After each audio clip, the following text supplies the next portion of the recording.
విభజనతోనే 2009 వీళ్ళు గెలిచారు.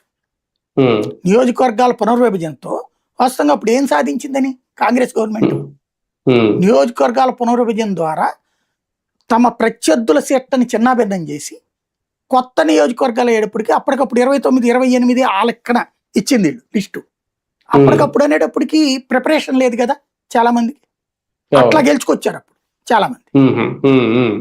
అట్లాగే ఇప్పుడు ఫర్ ఎగ్జాంపుల్ హైదరాబాద్ లో మల్కాజ్గిరి పుట్టుకొచ్చింది, ఎవరికి తెలుసు అక్కడ, అంతకుముందు సికింద్రాబాద్ హైదరాబాద్ ఇంతే కదా, మల్కాజ్గిరి పుట్టుకొచ్చింది, కన్ఫ్యూజన్ అంతా.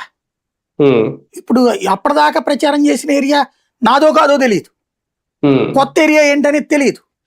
సరే, కానీ ప్రధానంగా ఈ బిల్లు వీగిపోవడానికి కారణం వీళ్ళు రేజ్ చేసిన ఓబీసీ అంశాన్ని చేర్చలేదు అనేది ఒకటి, చివరి నిమిషం వరకు కూడా బిల్లులో 50% రిజర్వేషన్లు అనే అంశాన్ని కూడా చేర్చకపోవడం, ఈ 2 పాయింట్లు ఏమన్నా 2/3 మెజార్టీ రాకుండా చేశాయా?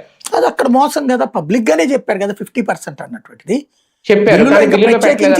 అదేంటి మనంగా చెప్పకూడదు దాంట్లో లెక్క ప్రకారం, దానికి ఒక కమిటీ వేయాలన్నది కాన్స్టిట్యూషన్ ఉంది. అది రాజ్యాంగం ఏం చెప్తుంది, నియోజకవర్గాల పునర్విభజన అనేటువంటి కమిటీ ప్రాతిపదికన ఉండాలి, ఆ కమిటీ సిఫార్సు మీద ఉండాలి.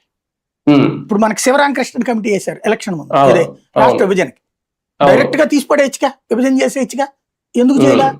రాజ్యాంగం